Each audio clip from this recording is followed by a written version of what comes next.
हाँ जी सज्जनों ते मित्रों, पंजाबी प्रचार की टीम अज पहुंची हुई है मिर्ज़ा साहबा के मज़ार ते। मिर्ज़ा साहबा पंजाब का मशहूर लोक किरदार है जिहड़ा पूरी दुनिया के पंजाबी जिथे जिथे भी वसदे आ सारियां दे विच अज भी सब तो ज़्यादा गाया जाता ते समझिया जाता। अज उन्हां दी असीं कबर ते आए हुए हैं, उन्हां दे मज़ार ते आए हुए हैं ते मेरे नाल पंजाब के मशहूर दानश्वर ते हिस्टोरीयन अहमद रज़ा साहब मौजूद है। उन्होंने कोलों असीं जाणांगे मिर्ज़े की दास्तान के मुतालिक कि मिर्ज़े की दास्तान है, की हिस्टरी है जी। उहदे उत्ते थोड़ी जी तुसीं अज चानण पाओ कि मिर्ज़े के बारे च, उन्हां दी शख्सियत के बारे च, उन्हां दी दास्तान के बारे च। शुक्रिया मियाँ साहब। वेखण वाले सारे दोस्तों नूं अस्सलाम वालेकुम, सत श्री अकाल और नमस्ते। दोस्तों मैं थोड़ा जिहा दसदा जावां कि मिर्ज़े का जिहड़ा एक तारीख दे विच किहड़ा दौर बनदा है। सो मिर्ज़े की जिहड़ी जंमपल है वो है 28 मार्च 1586 और इस तरह जिहड़ा 86 दा जंमपल है और जिहड़ा इस तरह साहिबा का जंमपल है वो 29 मार्च ये है 1587। सो जिहड़ी साहिबा है वो मिर्ज़े तो 1 साल ते 1 दिन छोटी है। और अगे असी आईए तो मिर्ज़े का जिहड़ा पिंड है वो असी जिथे खड़े हाँ साढ़े इस तू चढ़दे वाली साइड ते को 3-4 किलोमीटर ते दानाबाद एक मशहूर पिंड है। दानाबाद दे विच इत्थे मिर्ज़े का जंमपल होंदा है। उस तो बाद फिर मिर्ज़े नूं छोटी उम्रे ही मिर्ज़ा खान खेवा एक पिंड है, ये पहले सी जंग दे विच, अजकल चूंकि डिस्ट्रिक्ट चनियोट बन गई है, ये फिर उहदे विच पैंदा है। उत्थे ये जिहड़ी साहिबा है ये उहदी मलवेर है, ये मामे फुफी दे एक दूसरे दे विच ये रिश्ते दे लगदे न। उत्थे जिहड़ी बुनियादी तालीम है मदरसे की तालीम ये उत्थों की तालीम जिहड़ी है दोनों ये मिल के हासिल करते हैं उत्थे रल के। और उत्थों ही इन्हों एक दूसरे के नाल जिहड़ा इन्हां दी लाइकिंग का सिलसिला है, एक दूसरे नाल प्यार का सिलसिला है, वो स्टार्ट हो जाता है। उस तो बाद फिर मिर्ज़ा जदों खान शमीर और उन्हें साहिबा के भाई जड़े उन्हों की मुखालफत शुरू होती है तो इन्हों फिर इत्थे भिजवा दिता जाता है दोबारा तो दानाबाद।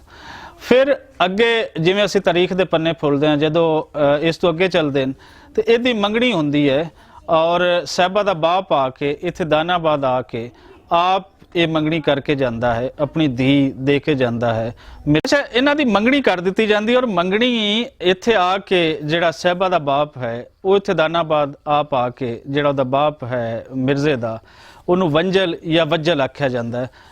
नाम जिहड़ा सानू बुक्स दे विच मिलदा है, हिस्टोरीकल बुक्स दे विच वो राय वंजल मिलता है या राह वंजल मिलता है। इत्थे आके जदों इन्हां दा रिश्ता हो जाता है उस तो बाद वापस चले जाते हैं। अगे मुखालफत का शुरू होंदा है। खान शमीर जिहड़ा है इहदा साहिबा का जिहड़ा भाई है और बाकी भाई उस दी गल मनदे न, ये घर दा वड्डा मन्निया जाता है। हुण चलदे चलदे स्टोरी इत्थे आके पहुंचती है कि इहदी माँ भी जिहड़ी होंदी है साहिबा दी वो भी मुखालफत इस रिश्ते की करना शुरू कर देंदी होंदी और इहदी माँ अपने चूंकि इहदी माँ चदड़ा दी होंदी है वो तैर खां एक उन्हां हुंदा है बाणजा उसका लगता है वो मंगनी उधर करन दे विच और वो शादी साहिबा की उधर करन दे विच रजामंद है। सो साहिबा का एक रजिस्टेंस जिहड़ी है वो नहीं देखी जाती और साहिबा की मंगनी कर दी जाती है तैर खां दे नाल। तैर खां एक वड्डा जिमीदार है चद्दड़ फैमिली का। उस तो बाद जदों ये चीज़ां पता चलदियां हन इत्थे मिर्ज़े नूं पता चलदियां हन तो मिर्ज़ा फिर इत्थों एक जिहड़ा है करमू एक तुसी कह लो कि एक जिस तरह पैगाम रसीदा शख्स होंदा है, सुनेहा देने वाला होंदा है, वो करमू उसे ही पिंड दा है, साहिबा दे पिंड दा। वो जदों साहिबा उसनूं ये दसदी है कि इस तरीके दे नाल मेरी शादी दे जिहड़े देह हन ये मिथ दिते गए हैं तो तू हुण अगर कोई कर सकना है तो तू ये कर लै, मैनूं इत्थों आके तू ले जा। मिर्ज़ा की करदा है कि मिर्ज़ा दी उसे ही दिन शादी हो रही होंदी है मिर्ज़े दी छोटी बहन दी जिंदा ना 36 दस्या जाता है तारीख की बुकां दे विच। और मिर्ज़ा दे तीन भाई हैं, चौथा मिर्ज़ा है और 5वीं इन्हां दी बहन है। वो बहन फिर इन्हां दी रोकदी है कि तू ना जा, तो मतलब जेड़े काम ते तू जा रही हैं तू वापस नहीं आना। उहदी छठी उसनूं दस देंदी है कि मिर्ज़ा शायद वापस नहीं आएगा और मिर्ज़ा उसकी गल नहीं मनदा। एक वाक़या भी सानूं मिलता है कि वो फिर मिर्ज़े नूं रोक लेंदी है, मिर्ज़े नूं पकड़ लेंदी है और मिर्ज़ा अपनी अंगूठी गिरांदा है और अपनी बहन नूं कहंदा है कि अंगूठी तू पकड़। तो वो जदों अंगूठी चुकन लगती है तो उस टाइम मिर्ज़ा उत्थों निकलता है और मिर्ज़ा फिर अपनी उस बक्की ते उस घोड़ी ते सवार होंदा है जिस बक्की का जिक्र जिहड़ी भी पंजाब की कोई घोड़ी का तुसीं जिक्र करोगे तो उहदे विच तुहानूं लाजमी मिलेगा कि ये वड्डी कोई मिर्ज़े वाली बक्की। सो मिर्ज़े की बक्की जिहड़ी सी, मिर्ज़ा घोड़ सवार भी सी, तीर अंदाज भी सी कमाल दा। मिर्ज़ा इत्थों निकलदा है ਔਰ ਖਾਨ ਖੇਵਾ ਪਿੰਡ ਜਾਂਦਾ ਹੈ। ਉੱਥੇ ਸ਼ਾਦੀ ਦੀਆਂ ਤਿਆਰੀਆਂ ਸ਼ੁਰੂ ਹੁੰਦੀਆਂ ਹਨ ਔਰ ਮਿਰਜ਼ਾ ਰਾਤ ਘੋੜੀ ਤੇ ਲੈ ਕੇ ਤੇ ਮਿਰਜ਼ਾ ਸਾਹਿਬਾ ਨੂੰ ਉੱਥੋਂ ਲੈ ਕੇ ਨਿਕਲ ਆਉਂਦਾ ਹੈ। ਉੱਥੋਂ ਮਿਰਜ਼ਾ ਔਰ ਸਾਹਿਬਾ ਉਸ ਬੱਕੀ ਘੋੜੀ ਤੇ ਨਿਕਲਦੇ ਹਨ। ਉਹਨਾਂ ਦਾ ਰਸਤੇ ਦੇ ਵਿੱਚ ਰਾਹ ਵੀ ਡੱਕਿਆ ਜਾਂਦਾ ਹੈ, ਲੇਕਿਨ ਮਿਰਜ਼ਾ ਇੱਕ ਮਸ਼ਹੂਰ ਜਵਾਨ ਹੈ, ਪੰਜਾਬ ਦਾ ਕੁੜੀਅਲ ਜਵਾਨ ਹੈ। ਜਿਸ ਤਰ੍ਹਾਂ ਕਿ ਪੂਰੇ ਜਿਤਨੇ ਰਾਈਟਰਸ ਨੇ ਲਿਖਿਆ ਹੁੰਦਾ ਹੁਲੀਆ ਖਿੱਚਿਆ, ਉਹ ਉਸ ਨੂੰ ਪਛਾੜਦਾ ਹੋਇਆ ਉੱਥੋਂ ਲੈ ਕੇ ਨਿਕਲਦਾ ਹੈ ਸਾਹਿਬਾ ਨੂੰ। ਔਰ ਅਸੀਂ ਅਗਰ ਤੁਹਾਨੂੰ ਇਸ ਦੇ ਵਿੱਚ ਬਾਅਦ ਦੇ ਵਿੱਚ ਮੈਂ ਚਾਹਾਂਗਾ ਕਿ ਮੀਆਂ ਸਾਹਿਬ ਤੁਹਾਨੂੰ ਪੂਰਾ ਰਸਤਾ ਦਿਖਾਵਣ। ਇਸ ਰਸਤੇ ਤੇ ਆਉਂਦੇ ਨੇ ਔਰ ਇਹ ਪੂਰਾ ਰਸਤਾ ਤੈਅ ਕਰ ਲੈਂਦੇ ਨੇ। ਅੰਦਾਜ਼ਨ ਕੋਈ ਜਿੱਥੇ ਤੱਕ ਮੇਰਾ ਖਿਆਲ ਹੈ ਕੋਈ ਉਸ ਤੋਂ ਲੈ ਕੇ ਇੱਥੇ ਤੱਕ ਕੋਈ 70 ਕਿਲੋਮੀਟਰ ਦੇ 2-4 ਕਿਲੋਮੀਟਰ ਉੱਪਰ 2-4 ਕਿਲੋਮੀਟਰ ਥੱਲੇ ਇੰਨਾ ਸਫ਼ਰ ਰਾਤ ਦੀ ਤਾਰੀਕੀ ਦੇ ਵਿੱਚ, ਰਾਤ ਦੇ ਹਨੇਰੇ ਦੇ ਵਿੱਚ ਇਹ ਤੈਅ ਹੋ ਜਾਂਦਾ ਹੈ। ਔਰ ਮਿਰਜ਼ਾ ਔਰ ਸਾਹਿਬਾ ਪਹੁੰਚੇ ਆਉਂਦੇ ਹਨ ਐਗਜ਼ੈਕਟ ਜਿੱਥੇ ਅਸੀਂ ਖੜੇ ਹਾਂ ਇਸ ਜਗ੍ਹਾ ਤੇ। ਔਰ ਇਹ ਜਿਹੜਾ ਦਰਖਤ ਹੈ ਜੰਡ ਦਾ, ਵਣ ਦੇ ਦਰਖਤ ਬਾਰੇ ਸਾਨੂੰ ਕੋਈ ਤਰੀਖੀ ਸ਼ਵਾਇਦ ਨਹੀਂ ਮਿਲਦੇ ਕਿ ਉਦੋਂ ਦਾ ਹੈ ਜਾਂ ਨਹੀਂ। ਅਲਬੱਤਾ ਜਿਹੜਾ ਜੰਡ ਦਾ ਸ਼ਖਸ ਹੈ, ਅਸੀਂ ਤੁਹਾਨੂੰ ਬਾਅਦ ਦੇ ਵਿੱਚ ਇਹਦੀ ਫੋਟੇਜ ਵੀ ਦਿਖਾਵਾਂਗੇ। ਇਸ ਦਰਖਤ ਦੇ ਥੱਲੇ ਮਿਰਜ਼ਾ ਔਰ ਸਾਹਿਬਾ ਆ ਕੇ ਆਰਾਮ ਕਰਨ ਦੀ ਨੀਅਤ ਦੇ ਨਾਲ ਉਹ ਬੈਠ ਜਾਂਦੇ ਨੇ। ਔਰ ਇਹਦੇ ਵਿੱਚ ਬਹੁਤ ਸਾਰੇ ਕੁਐਸਚਨ ਜਿਹੜੇ ਰੇਜ਼ ਕੀਤੇ ਜਾਂਦੇ ਨੇ। ਜਿਹੜਾ ਪੰਜਾਬ ਮੁਖਾਲਿਫ ਜਾਂ ਲੋਕ ਦਾਸਤਾਨ ਮੁਖਾਲਿਫ ਇਹ ਲੋਕ ਹਨ, ਉਹ ਇਹ ਬਿਆਨ ਕਰਦੇ ਨੇ ਕਿ ਕਿਆ ਮਿਰਜ਼ਾ ਇਤਨਾ ਸਫ਼ਰ ਕਰਕੇ ਆ ਕੇ ਤੇ ਇੱਥੇ ਆ ਕੇ ਉਹ 100 ਕਿਉਂ ਰਹਿੰਦਾ ਹੈ। ਉਹਦੀ ਵਜ੍ਹਾ ਅਸੀਂ ਦੱਸਦੇ ਜਾਈਏ। ਉਹਦੀ ਵਜ੍ਹਾ ਇਹ ਹੈ ਕਿ ਉਸ ਵੇਲੇ ਹੀ ਮਿਰਜ਼ੇ ਦੀ ਭੈਣ ਦੀ ਉਹ ਸ਼ਾਦੀ ਹੋ ਰਹੀ ਹੁੰਦੀ ਹੈ ਔਰ ਮਿਰਜ਼ਾ ਇਹ ਨਹੀਂ ਚਾਹੁੰਦਾ ਕਿ ਮੇਰੀ ਇਸ ਵਜ੍ਹਾ ਤੋਂ ਕੋਈ ਮੇਰੀ ਭੈਣ ਦੀ ਸ਼ਾਦੀ ਦੇ ਵਿੱਚ ਖਲਲ ਪਏ ਔਰ ਉਹ ਸ਼ਾਦੀ ਰੁਕ ਜਾਵੇ ਜਾਂ ਕੋਈ ਵੱਡੀ ਇੱਕ ਐਸੀ ਲੜਾਈ ਪੈ ਜਾਵੇ ਦੋਨੋਂ ਖਾਨਦਾਨਾਂ ਦੇ ਦਰਮਿਆਨ ਜਿਹੜੀ ਬਾਅਦ ਦੇ ਵਿੱਚ ਨਿਬੇੜਿਆਂ ਨਾ ਨਿਬੇੜੀ ਜਾ ਸਕੇ। ਤੋਂ ਇਹ ਹੈ ਉਹ ਜੰਡ ਦਾ ਦਰਖਤ ਜਿਸ ਦੇ ਥੱਲੇ ਮਿਰਜ਼ਾ ਤੇ ਸਾਹਿਬਾ ਆਰਾਮ ਕਰਨ ਦੀ ਨੀਅਤ ਦੇ ਨਾਲ ਇੱਥੇ ਆ ਕੇ ਬੈਠਦੇ ਹਨ। ਔਰ ਇਹ ਦਰਖਤ ਕਰੀਬ ਤੋਂ ਤੁਹਾਨੂੰ ਬਾਅਦ ਦੇ ਵਿੱਚ ਅਸੀਂ ਦਿਖਾ ਵੀ ਦੇਵਾਂਗੇ ਔਰ ਮੈਂ ਕਹਾਂਗਾ ਮੀਆਂ ਸਾਹਿਬ ਨੂੰ ਕਿ ਇਸ ਨੂੰ ਜ਼ੂਮ ਕਰਕੇ ਇਹ ਦਿਖਾ ਦੇਣ ਕਿ ਅੰਦਰ ਇੱਕ ਖੋਲਰ ਬਿਲਕੁਲ ਹੋ ਚੁੱਕਾ ਹੈ ਔਰ ਇਹਦੀ ਉਮਰ ਸਾਨੂੰ ਇਹ ਲੱਗਦਾ ਹੈ ਕੋਈ 5 ਸਦੀਆਂ ਦੇ ਨੇੜੇ ਤੇ ਇਸ ਦੀ ਉਮਰ ਕਨਫਰਮ ਹੈ, ਇਹ ਇਸ ਤੋਂ ਜ਼ਿਆਦਾ ਹੋਏਗਾ। ਔਰ ਜੰਡ ਉਹਨਾਂ ਦਰਖਤਾਂ ਦੇ ਵਿੱਚ ਜੰਡ ਤੇ ਵਣ ਇਹ ਪੰਜਾਬ ਦੇ ਉਹ ਦਰਖਤ ਹਨ ਜਿਨ੍ਹਾਂ ਦੀ ਉਮਰ ਹਜ਼ਾਰਾਂ ਸਾਲ ਹੁੰਦੀ ਹੈ। ਸੋ ਇਸ ਦਰਖਤ ਦੇ ਥੱਲੇ ਮਿਰਜ਼ਾ ਔਰ ਸਾਹਿਬਾ ਇੱਥੇ ਆ ਕੇ ਵੇਟ ਕਰਦੇ ਨੇ, ਵੇਟ ਕਰਨਾ ਇੱਥੇ ਆ ਕੇ ਸਕੂਨ ਕਰਦੇ ਨੇ। ਔਰ ਇਹਦੇ ਦੌਰਾਨ ਹੀ ਜਿਸ ਤਰ੍ਹਾਂ ਮੈਂ ਪਹਿਲੇ ਦੱਸ ਚੁੱਕਿਆ ਹਾਂ ਕਿ ਮਿਰਜ਼ੇ ਦੀ ਕੁਛ ਨੀਅਤ ਇਹ ਵੀ ਹੁੰਦੀ ਹੈ ਕਿ ਮੇਰੀ ਭੈਣ ਦੀ ਅੱਜ ਸ਼ਾਦੀ ਹੈ, ਅੱਜ ਬਰਾਤ ਆਣੀ ਹੈ, ਸੋ ਮੈਂ ਉਸ ਰੋਲਾ ਜਿਹੜਾ ਉਹਨਾਂ ਦਾ ਹੈ ਉਸ ਦੇ ਵਿੱਚ ਆਪਣਾ ਰੋਲਾ ਨਾ ਪਾਵਾਂ, ਉਹਨਾਂ ਨੂੰ ਸ਼ਾਦੀ ਹੋ ਜਾਣ ਦੇਵਾਂ, ਉਹ ਕੰਮ ਨਿਬੜ ਜਾਵੇ। ਉਸ ਤੋਂ ਬਾਅਦ ਮੈਂ ਔਰ ਸਾਹਿਬਾ ਜਦੋਂ ਬਰਾਤ ਨਿਕਲ ਜਾਵੇਗੀ ਤੇ ਮੈਂ ਇਹਨੂੰ ਆਪਣੇ ਘਰ ਲੈ ਜਾਵਾਂਗਾ। ਲੇਕਿਨ ਇਸ ਦੌਰਾਨ ਹੀ ਖਾਨ ਸ਼ਮੀਰ ਔਰ ਤੈਰ ਖਾਨ ਔਰ ਦੂਸਰੇ ਖਾਨ ਸ਼ਮੀਰ ਦੇ ਭਾਈ ਸਾਹਿਬਾ ਦੇ ਜਿਹੜੇ ਨੇ ਉਹ ਇੱਕ ਪੂਰੀ ਵਾਰ ਜਿਹੜੀ ਘੋੜੀਆਂ ਦੀ ਹੈ ਉਹ ਵੀ ਪਿੱਛੇ ਚੱਲੀ ਹੋਈ ਹੁੰਦੀ ਹੈ ਔਰ ਉਹ ਪਹੁੰਚਦੇ ਉਹ ਵੀ ਇੱਥੇ ਪਹੁੰਚ ਜਾਂਦੇ ਨੇ। ਉਦੋਂ ਤੱਕ ਪੂਰੀ ਰਾਤ ਗੁਜ਼ਰ ਚੁੱਕੀ ਹੁੰਦੀ ਹੈ, ਸਵੇਰਾ ਹੋ ਚੁੱਕਿਆ ਹੁੰਦਾ ਹੈ ਔਰ ਇਸ ਜੰਡ ਦੇ ਥੱਲੇ ਆ ਕੇ ਉਹਨਾਂ ਦੇ ਜਦੋਂ ਕੁੱਤੇ ਔਰ ਅੱਗੇ ਵਾਰ ਦੀ ਤਰ੍ਹਾਂ ਦੀ ਸ਼ਕਲ ਦੇ ਵਿੱਚ ਆ ਰਹੇ ਹੁੰਦੇ ਨੇ ਉਹਨਾਂ ਨੂੰ ਇਹ ਲੱਭ ਜਾਂਦੇ ਨੇ। ਇੱਥੇ ਹੀ ਨਾਲ ਉਹਨਾਂ ਦੀ ਬੱਕੀ ਘੋੜੀ ਜਿਹੜੀ ਹੈ ਉਹ ਬੱਧੀ ਹੋਈ ਹੁੰਦੀ ਹੈ। ਸੋ ਜਦੋਂ ਮਿਰਜ਼ਾ ਇਹ ਹੈ ਕਿ ਸਾਹਿਬਾ ਦੀ ਗੋਦ ਦੇ ਵਿੱਚ ਸਿਰ ਰੱਖ ਕੇ, ਕਿਉਂਕਿ ਪੂਰੀ ਰਾਤ ਦੀ ਥਕਾਨ ਔਰ ਸਾਰੀਆਂ ਚੀਜ਼ਾਂ ਤੇ ਨਾ ਮਿਰਜ਼ਾ ਸੌ ਜਾਂਦਾ ਹੈ, ਮਿਰਜ਼ਾ ਦੀ ਅੱਖ ਲੱਗ ਜਾਂਦੀ ਹੈ। ਔਰ ਸਾਹਿਬਾ ਦੇ ਬਾਰੇ ਇਹ ਦੱਸਿਆ ਜਾਂਦਾ ਹੈ ਕਿ ਸਾਹਿਬਾ ਨੇ ਤੀਰ ਤੋੜੇ ਹਨ। ਮਜ਼ੀਦ ਇਹਦੇ ਤੇ ਜਿਹੜੀਆਂ ਵੀਡੀਓਜ਼ ਹਨ ਉਹ ਮੈਂ ਪੰਜਾਬੀ ਪ੍ਰਚਾਰ ਦੇ ਆਫਿਸ, ਅਸੀਂ ਆਪਣੇ ਦੋਸਤ ਇੱਕ ਹਿਸਟੋਰੀਅਨ ਜਿਨ੍ਹਾਂ ਦਾ ਮਿਰਜ਼ਾ ਸਾਹਿਬਾ ਤੇ ਬਹੁਤ ਜ਼ਿਆਦਾ ਕੰਮ ਹੈ, ਇਹਸਾਨ ਬਾਜਵਾ, ਉਹਨਾਂ ਦੇ ਨਾਲ ਤੁਹਾਨੂੰ ਅਸੀਂ ਵੀਡੀਓਜ਼ ਦੇਵਾਂਗੇ। ਔਰ ਇਹ ਕਿਰਦਾਰ ਪੰਜਾਬ ਦੀਆਂ ਜਿਹੜੀਆਂ ਲੋਕ ਦਾਸਤਾਨਾਂ ਹਨ, ਹੀਰ ਰਾਂਝਾ ਹੈ, ਸੋਹਣੀ ਮਾਈਵਾਲ ਹੈ, ਸੱਸੀ ਪੁੰਨੂ ਹੈ, ਇਹ ਕਦੇ ਵੀ ਉਹਨਾਂ ਤੋਂ ਇਹ ਘੱਟ ਨਹੀਂ ਹੈ। ਇੱਕ ਹਿਸਟੋਰੀਕਲ ਪਰਸਪੈਕਟਿਵ ਦੇ ਵਿੱਚ ਅਸੀਂ ਵੇਖੀਏ ਤੇ ਜਿਤਨਾ ਮਿਰਜ਼ਾ ਗਾਇਆ ਗਿਆ ਹੈ उतना शायद हीर भी नहीं गाई गई। हीर अगर गाई गई है तो वारिस शाह की वजह तो गाई गई है, लेकिन मिर्ज़ा पंजाब की वो फोक दास्तान लोक दास्तान बना है जिहड़ा लहंदे चढ़दे और पूरी पंजाब दे विच ये गाया गया है। अज भी इस अगर असीं इंडियन पंजाब दे विच देखीए तो सब तो ज़्यादा जिहड़ा जोश ते जज्बा उहदे विच पाउण दी खातर जिहड़े गीत पाए जांदे ने वो मिर्ज़ा तो लै जांदे ने और तनिष्क कौर तक अज दे बच्चे जिहड़े हन वो मिर्ज़ा ही गा रहे हैं। पाकिस्तानी पंजाब अंदर नवाब अनैत कोटिया गुजरांवाला दे नाल उन्होंने मिर्ज़ा नूं बहुत ज़्यादा गाया, जिहड़े आलम लोहार दे उस्ताद मन्ने जाते हैं।